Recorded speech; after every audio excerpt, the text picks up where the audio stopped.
Nous allons lire dans Marc 4 à partir du verset 35 sur les Bibles de l'Église, c'est à la page 646.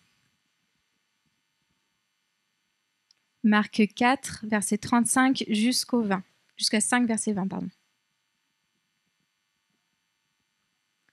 Ce jour-là, le soir venu, Jésus leur dit : « Passons sur l'autre rive. » Après avoir renvoyé la foule, ils l'emmenèrent dans la barque où il se trouvait. Il y avait aussi d'autres barques avec lui. Un vent violent s'éleva et les vagues se jetaient sur la barque au point qu'elle se remplissait déjà. Et lui, il dormait à l'arrière sur le coussin.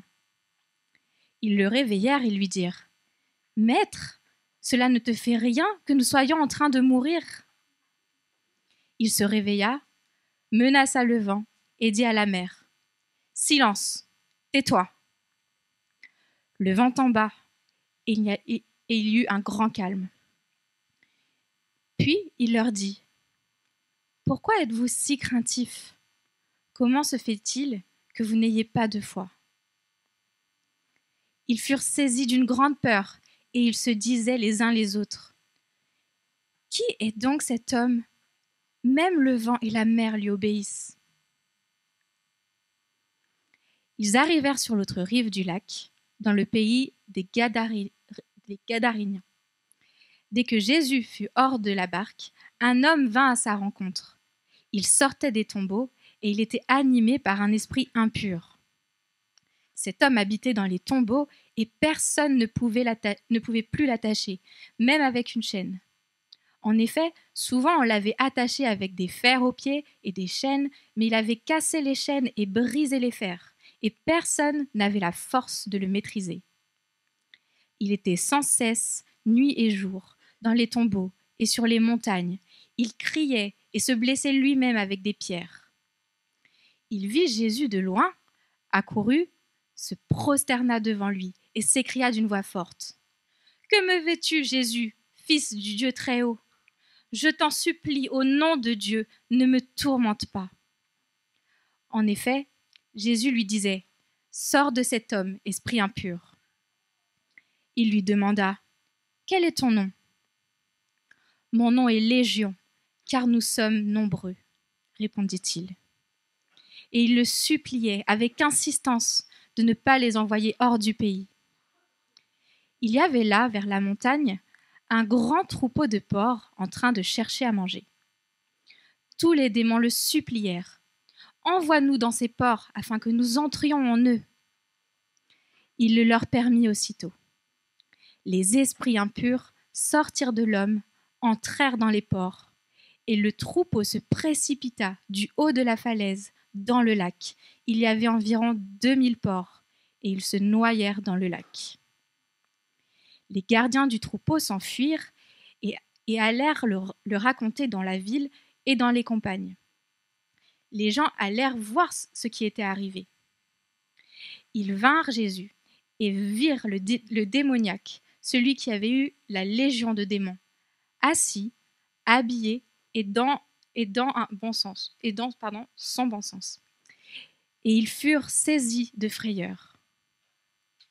Ceux qui avaient été témoins de la scène leur racontèrent ce qui était arrivé au démoniaque et aux porcs.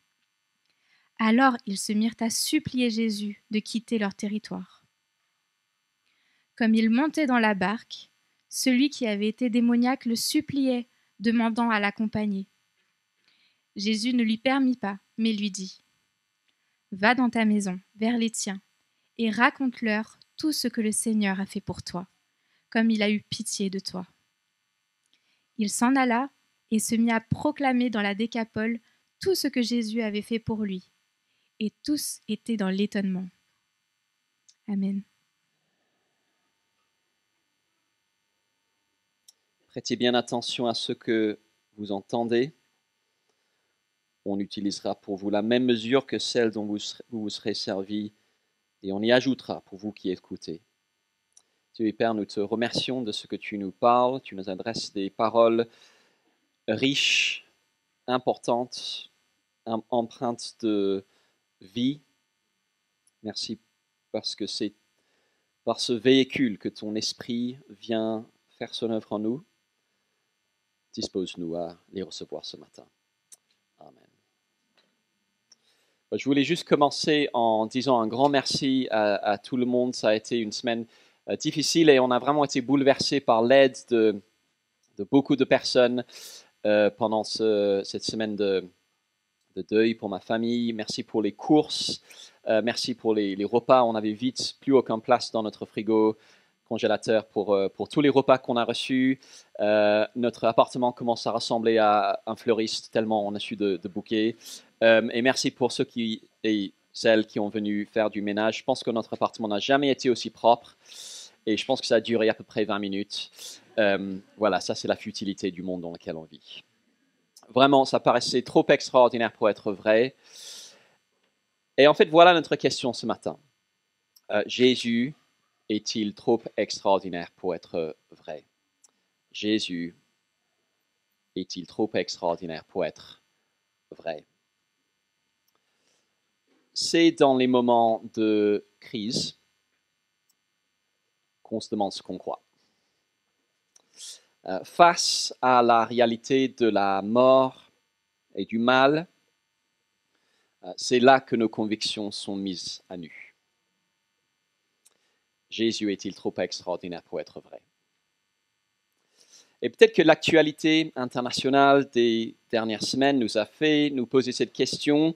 Je ne sais pas comment chacun a réagi devant cette séquence désormais notoire de Donald Trump avec Volodymyr Zelensky et ses paroles du président américain. Vous jouez avec la Troisième Guerre mondiale. Alors, on ne doit pas être alarmiste, on a connu d'autres crises. Mais peut-être que la pensée nous a traversé l'esprit à un moment. Et si le monde s'embrasait? Est-ce que Jésus pourrait m'aider? Est-ce que l'idée du Jésus sauveur du monde qui offre une sécurité face à la mort et au mal, est-ce que cette idée-là est trop extraordinaire pour être vraie? Beaucoup le pensent. Je me souviens d'avoir lu un livre du philosophe Luc Ferry, ancien ministre de l'Éducation nationale. Alors Luc Ferry admire beaucoup de choses dans la foi chrétienne. Il lit la Bible avec plaisir. Il dit que s'il ne pouvait emporter qu'un seul livre sur une île déserte, ce serait l'Évangile de Jean. Mais il dit quand même ceci. Le message chrétien nous promet très exactement ce que nous voulons entendre. Il nous assure que nous pourrons retrouver après la mort, dans une autre vie, ce que nous aimons. Et si cette promesse était trop belle pour être vraie? Se pourrait-il que, correspondant tellement à ce que nous voulons entendre, nous l'ayons inventé? Peut-être que certains ici sont confrontés de près à la réalité de la mort et du mal, et vous vous posez la même question. Est-ce que la foi chrétienne nous offre simplement ce qu'on a envie d'entendre quand on est au plus bas? Jésus est-il trop extraordinaire pour être vrai? Dans ce passage de l'évangile de Marc, on débute en quelque sorte la formation intensive des disciples à l'école de Jésus. Et on pourrait présenter les choses de cette façon. Alors, les paraboles de Marc chapitre 4, qu'on a étudiées les 3 dernières semaines, sont un peu comme le cours introductif pour les disciples au début du semestre. Elles expliquent la méthodologie du roi Jésus pour établir son royaume. Son royaume avancera par son enseignement. Il va concentrer cet enseignement sur le petit groupe rassemblé autour de lui. Et ce groupe devra écouter attentivement tout ce qu'il enseignera. C'est un peu comme le prof au début du semestre qui dit « Voici le programme, voici comment les choses vont se dérouler, écoutez bien ». À partir du passage de ce matin, on voit Jésus commencer, en quelque sorte, leçon 1 pour les disciples. C'est le début de leur formation, et on va voir que cette première leçon tourne autour de l'autorité extraordinaire de Jésus pour sauver de la mort et du mal. On va voir aussi malgré les preuves indéniables, combien c'est difficile d'y croire. Marc 4, 35, relisons ensemble. Ce jour-là, le soir venu, Jésus leur dit, « Passons sur l'autre rive. » Après avoir envoyé la foule, ils l'emmenèrent dans la barque où il se trouvait. Il y avait aussi d'autres barques avec lui. Un vent violent s'éleva et les vagues se jetaient sur la barque au point qu'elle se remplissait déjà. Et lui, il dormait à l'arrière sur le coussin. Ils le réveillèrent et lui dirent, « Maître, cela ne te fait rien que nous soyons en train de mourir ?» Il se réveilla, menaça le vent et dit à la mer, « Silence, tais-toi. » Le vent tomba et il y eut un grand calme. Puis il leur dit, « Pourquoi êtes-vous si craintifs? Comment se fait-il que vous n'ayez pas de foi ?» Ils furent saisis d'une grande frayeur et ils se disaient les uns aux autres, « Qui est donc cet homme? Même le vent et la mer lui obéissent. » Alors la première chose à voir, c'est que Jésus est effectivement extraordinaire. On voit tout d'abord son autorité divine pour sauver. Plus précisément, avec la tempête, on voit son autorité divine pour sauver de la mort dans un monde déréglé.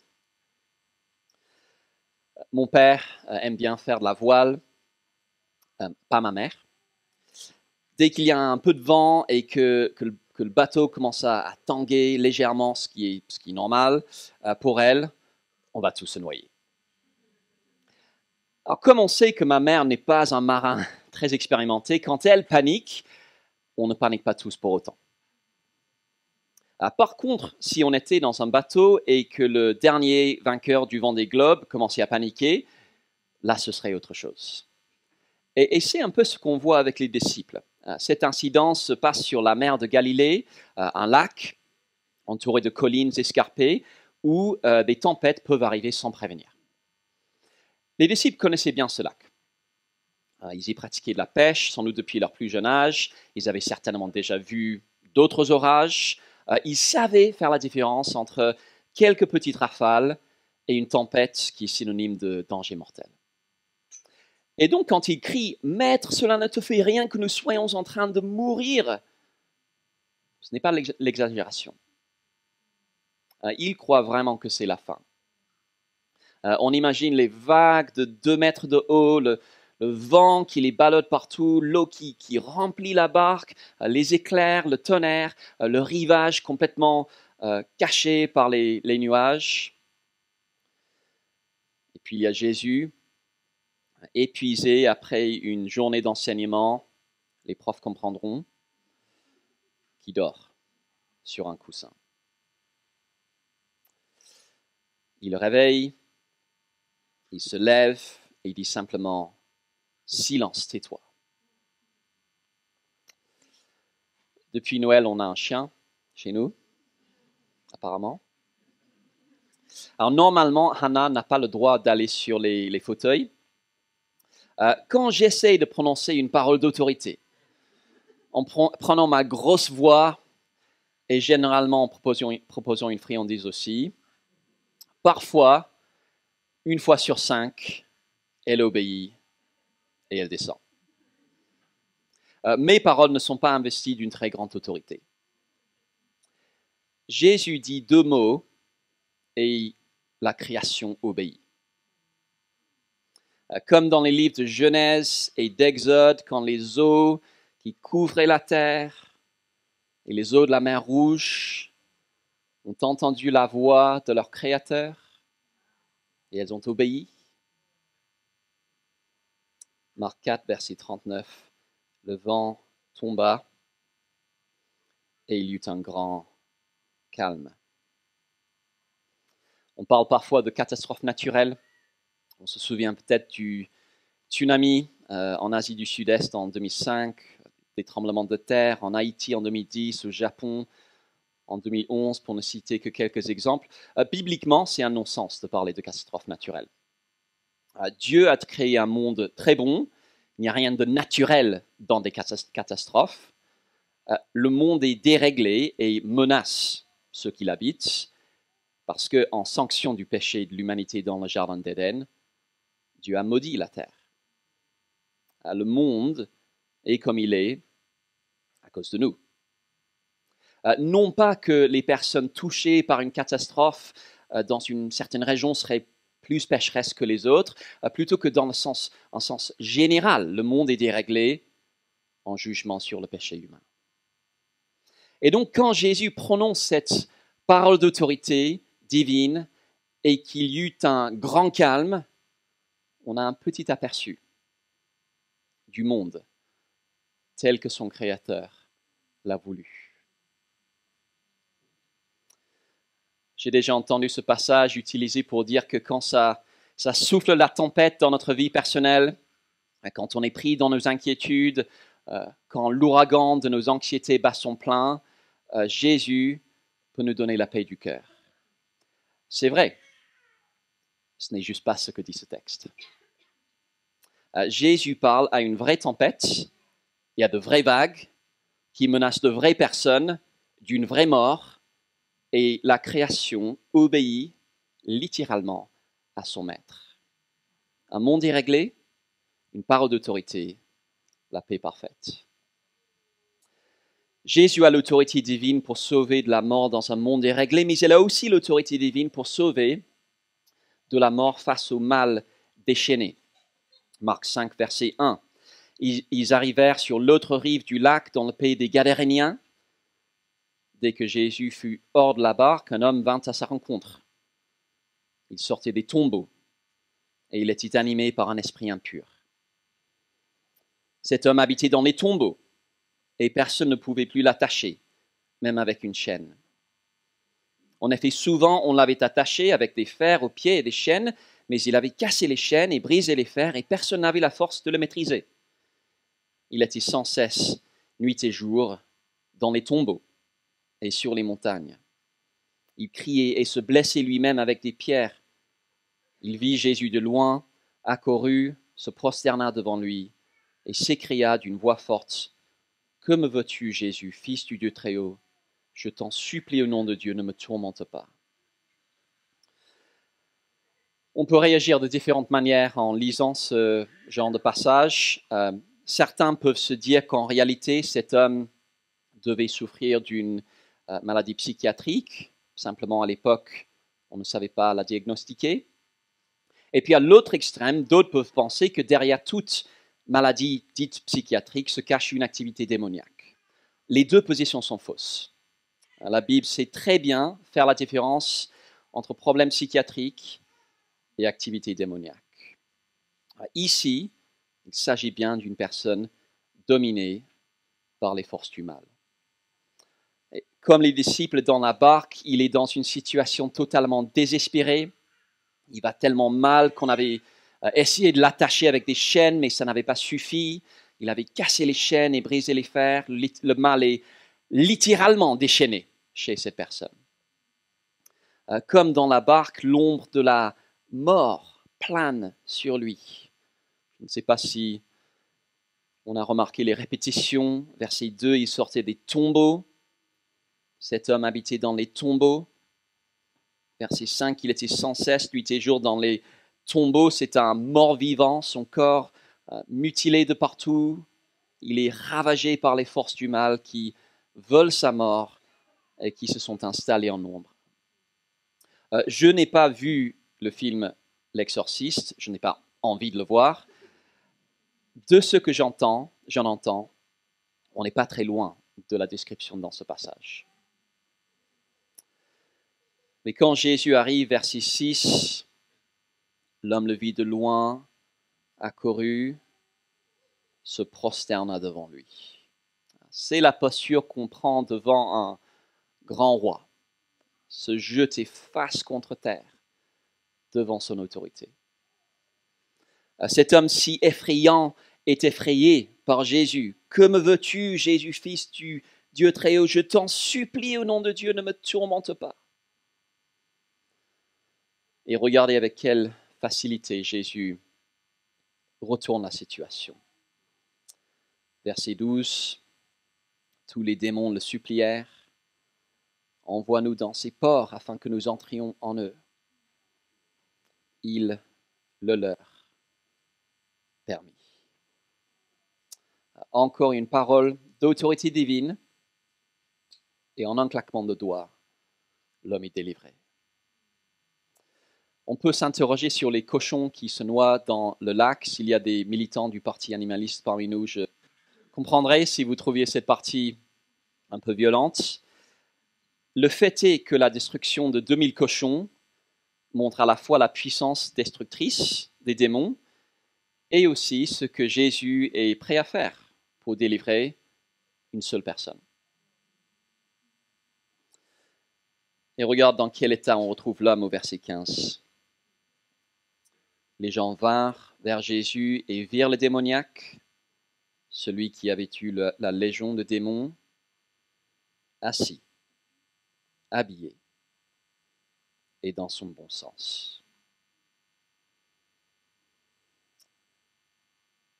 On peut avoir du mal aujourd'hui avec l'idée d'un diable et de démons. Pas dans toutes les cultures, mais en Occident, ça peut sembler très loin de notre quotidien. Mais plus j'avance dans la vie, moins j'ai des difficultés pour y croire. Un monde dans lequel c'est respecté, voire valorisé, de nier l'existence de celui qui nous a donné la vie. Un monde dans lequel des personnes bien sous tout rapport peuvent commettre l'innommable. Lisez les histoires des gardiens d'Auschwitz, y rentrer le soir, embrasser leurs femmes et jouer avec leurs enfants. Un monde dans lequel quelqu'un peut sombrer dans un désespoir mortifère à cause de mensonges qu'il a imbibés. C'est exactement le type de monde qu'on s'attendrait à avoir si ce monde était influencé par des forces personnelles du mal. On ne croit peut-être plus à l'existence des démons. Apparemment, ils croient toujours en nous. Mais face au mal déchaîné, Jésus prononce une parole d'autorité et c'est la paix parfaite. Le monde tel que son Créateur l'a voulu. Il était assis, habillé et dans son bon sens. Le mal déchaîné, une parole d'autorité, la paix parfaite. Alors disons d'emblée que ce n'est pas de la fiction, contrairement à ce que certains seraient tentés de dire. Marc prend le temps de mentionner des témoins oculaires, plusieurs autres barques sur le lac, beaucoup de témoins de la délivrance du démoniaque. Marc n'écrit qu'une trentaine d'années plus tard. Ses lecteurs auraient pu interroger les témoins. C'est des faits. Marc n'écrit pas non plus pour qu'on s'attende à vivre exactement les mêmes délivrances à chaque fois qu'on est face au même type de problème. Quand le Titanic a coulé, des chrétiens se sont noyés.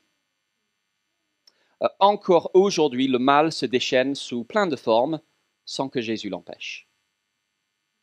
On n'est pas censé se décourager en lisant ce passage parce qu'on ne voit pas les mêmes miracles dans notre vie aujourd'hui. Non, Marc raconte ces miracles pour montrer l'autorité de Jésus pour accomplir un nouvel exode. Jésus a le pouvoir d'accomplir un nouveau grand acte de délivrance du peuple de Dieu, hors d'un monde déréglé, dominé par la mort et le mal, et pour un monde tel que son Créateur l'a voulu. Maria nous a lu le psaume 107, c'est un texte parmi beaucoup dans l'Ancien Testament qui prophétise ce nouvel exode. Jetons-y un œil encore, page 404 dans les Bibles d'Église.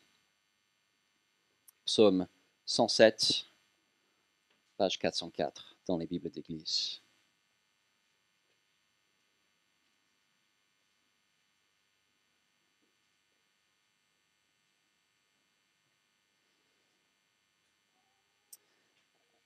et verset 10.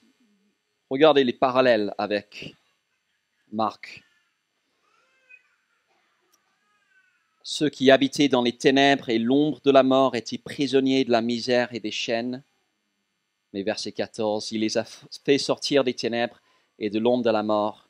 Il a arraché leurs liens. Ou le verset 23, ceux qui étaient partis en mer sur leurs bateaux et travaillaient sur les grandes eaux, ceux-là ont vu la façon d'agir de l'Éternel, ses merveilles en haute mer. Verset 28, dans leur détresse, ils ont crié à l'Éternel et il les a délivrés de leurs angoisses. Il a arrêté la tempête, ramené le calme et les vagues se sont calmées. Des parallèles saisissants avec Marc et tout ça dans le contexte de l'annonce d'un nouvel exode, verset 2. Louez l'Éternel car il est, verset 1. Louez l'Éternel car il est bon, oui sa bonté dure éternellement, que les rachetés de l'Éternel le disent. Ceux qu'il a rachetés du pouvoir de l'ennemi et qu'il a rassemblés de tous les pays, de l'Est et de l'Ouest, du Nord et du Sud, ils erraient dans le désert, en chemin dans les lieux arides, sans trouver de ville où ils puissent habiter. Verset 7. Dans leur détresse, ils ont crié à l'Éternel. Il les a délivrés de leurs angoisses. Il les a conduits par un chemin bien droit pour qu'ils arrivent dans une ville où ils puissent habiter.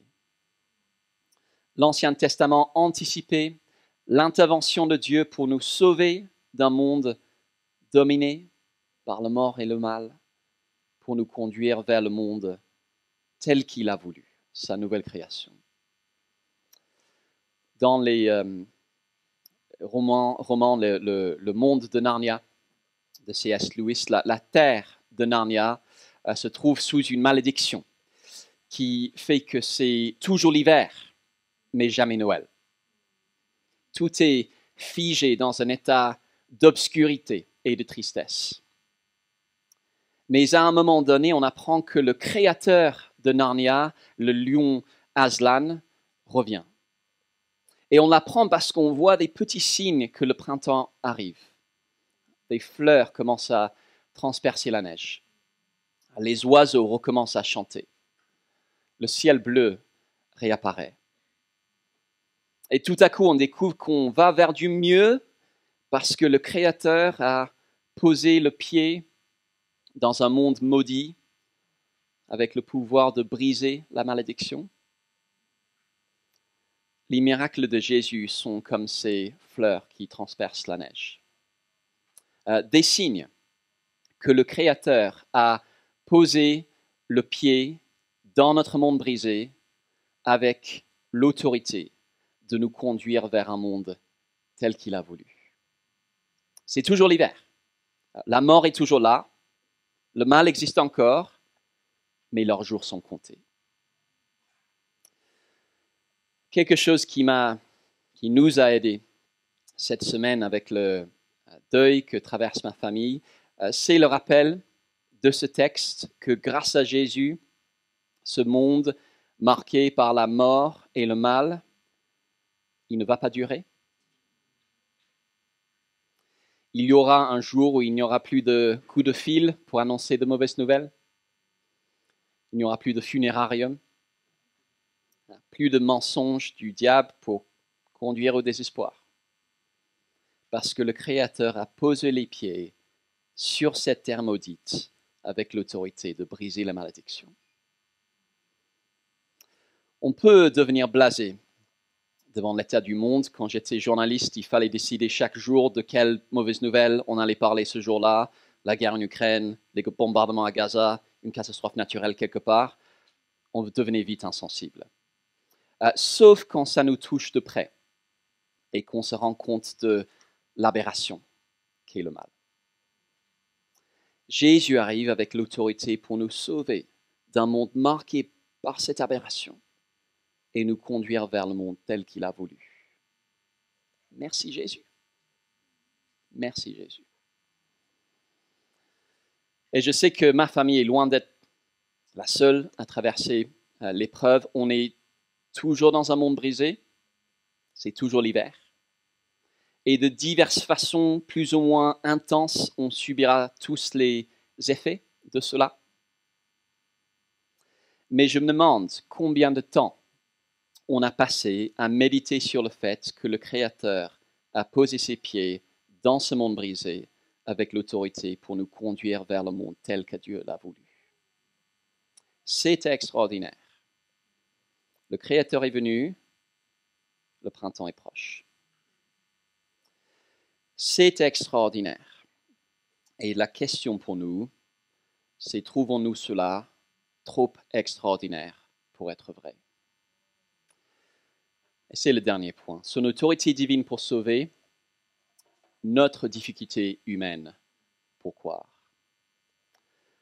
Le problème qu'il faut encore surmonter, c'est simplement notre incapacité à accepter que Jésus puisse être à ce point extraordinaire. Revenons à Marc 4, verset 39. Et je me demande comment tu aurais terminé l'histoire de la tempête si c'était toi qui écrivais. Marc 4, 39, il se réveilla, menaça le vent et dit à la mer, « Silence, tais-toi !» Le vent tomba et il y eut un grand calme. Puis il leur dit, « Pourquoi êtes-vous si craintifs? Comment se fait-il que vous n'ayez pas de foi ?» Ils furent remplis d'une grande joie et ils se disaient les uns aux autres, « Il est vraiment le Christ. » Sauf qu'ils ne disent pas ça. Ils sont saisis de frayeur et ils demandent qui est donc cet homme. Ou encore les gens qui voient la délivrance du démoniaque en Marc 5, verset 15. Ils vinrent vers Jésus et virent le démoniaque, celui qui avait eu la légion de démons, assis, habillé dans son bon sens. Et ils furent saisis de frayeur. Verset 17, alors ils se mirent à supplier Jésus de quitter leur territoire. De grands problèmes sont résolus dans ce passage. La tempête s'apaise, les démons sont chassés, les personnes sont sauvées d'une mort certaine, mais il reste un problème qui n'est pas résolu à la fin. L'incrédulité. Aujourd'hui, beaucoup disent qu'ils croiraient en Jésus s'ils voyaient un miracle. Ici, les gens voient les plus grands miracles et ils ne croient toujours pas. L'obstacle n'est donc pas le manque de preuves. C'est l'incrédulité malgré les preuves. Et d'une part, on comprend. Samedi dernier, j'ai pris l'avion pour rentrer de l'Angleterre à Paris, juste 1 heure de vol. Et à un moment donné, il y a eu un peu de turbulence. Rien de spécialement hors du commun, mais un peu de turbulence, assez rare, c'est vrai, sur le vol Londres-Paris. Et au bout de quelques minutes, j'ai senti quelqu'un me taper sur l'épaule et je me suis retourné. Et la jeune femme assise juste derrière moi m'a demandé si je pouvais lui tenir la main. Alors, ça doit figurer dans le top 3 des moments les moins anglais de ma vie. Voilà. L'avion balancé partout à 10 000 mètres d'altitude. OK, un inconnu qui veut te tenir la main. No, thank you. J'ai accepté quand même, c'était la moindre des choses. Mais imaginez si le passager qui dormait à côté se levait, disait aux turbulences, « Silence, tais-toi !» et que ça arrivait. Imaginez ça. On se demanderait si quelqu'un avait glissé quelque chose dans notre verre d'eau. Mais c'était ça l'expérience des disciples. Jésus était juste trop extraordinaire pour entrer dans les cases habituelles. La Bible est tellement réaliste. Elle ne parle pas d'un monde de bisounours où tout le monde croit facilement à des choses extraordinaires. Elle parle de personnes comme nous qui se demandent si Jésus n'est pas trop extraordinaire pour être vrai. En fait, il y a une autre raison pour laquelle leur incrédulité ne devrait pas nous surprendre. On a dit que ces miracles montrent que Jésus est venu faire un nouvel exode. On a étudié l'exode. Quel était le plus grand problème à résoudre dans l'exode? Ce n'était pas l'esclavage égyptien, ce n'était pas l'armée égyptienne ou les eaux de la mer Rouge, ce n'était pas Pharaon sur son trône. Le plus grand problème dans l'exode, c'était le Pharaon dans le cœur du peuple de Dieu. Des cœurs endurcis et incrédules même en voyant de leurs propres yeux la puissance de Dieu pour sauver. Si Jésus est venu faire un nouvel exode, ça ne devrait pas nous étonner que ce problème du cœur incrédule soit toujours là. Luc Ferry a beau dire que le message chrétien est trop extraordinaire pour être vrai, il est 2000 ans trop tard. Les disciples dans la barque auraient dit exactement la même chose. Et on n'est pas très différents d'eux. Leur incrédulité, c'est aussi la nôtre par défaut. Et ce n'est pas un hasard si ces miracles suivent des paraboles qui nous disent de nous attacher avec patience et persévérance à ce que Jésus veut nous enseigner, même si ce qu'il veut nous enseigner est difficile à intégrer. Il connaît notre cœur. Il sait que le plus grand défi, ce n'est pas de nous sauver de la mort, c'est de nous sauver de notre incrédulité. Mais si c'est ça, on voit quel est le chantier que Dieu met devant chacun de nous, quel travail il veut faire en nous, ici et maintenant, tant qu'on est dans ce monde.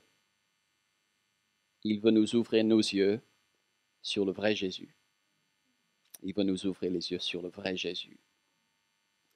Si tu es comme moi, le plus souvent, on fonctionne avec un Jésus beaucoup plus petit que celui de ce passage, un Jésus taille-poche, un Jésus en plastique.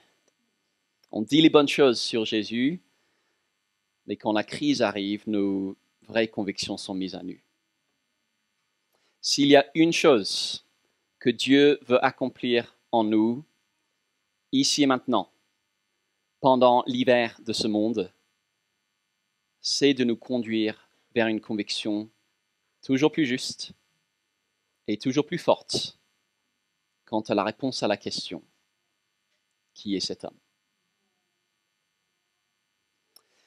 Il y a sans doute beaucoup de choses qu'on aimerait que Dieu fasse pour nous. Des choses qu'on aimerait qu'il nous donne, des choses qu'on aimerait qu'il nous enlève, des projets qu'on aimerait accomplir, des problèmes qu'on aimerait que Dieu règle. Et nos problèmes, Jésus a montré qu'il est assez grand pour les régler quand son exode s'achèvera. Tant qu'on est dans ce monde, rien n'est plus important que d'arriver à répondre avec clarté et conviction à cette question. Qui est cet homme? Si on a la réponse à cette question, on a tout, vraiment tout. Une autre chose qui m'a marqué cette semaine, c'est juste combien c'est bon d'être chrétien. Combien c'est bon d'avoir Jésus dans notre barque. On a pleuré, mais pas des larmes de désespoir. Nos larmes ont été teintées de colère face à l'aberration que sont la mort et le mal. Surtout, elles sont empreintes d'espérance. Si on sait qui est cet homme, on peut affronter n'importe quelle tempête, la vie, la mort, le mal, tout. Mais on doit savoir qui est cet homme. Si on connaît le vrai Jésus, on sera bien souvent ballotté, secoué, touché, jamais coulé. Qui est cet homme? Aucune question n'est plus importante que celle-là. Nous aider à y répondre, voilà le projet prioritaire de Dieu pour chacun d'entre nous. Alors je me demande où tu en es avec cette question. Je vous invite à prier.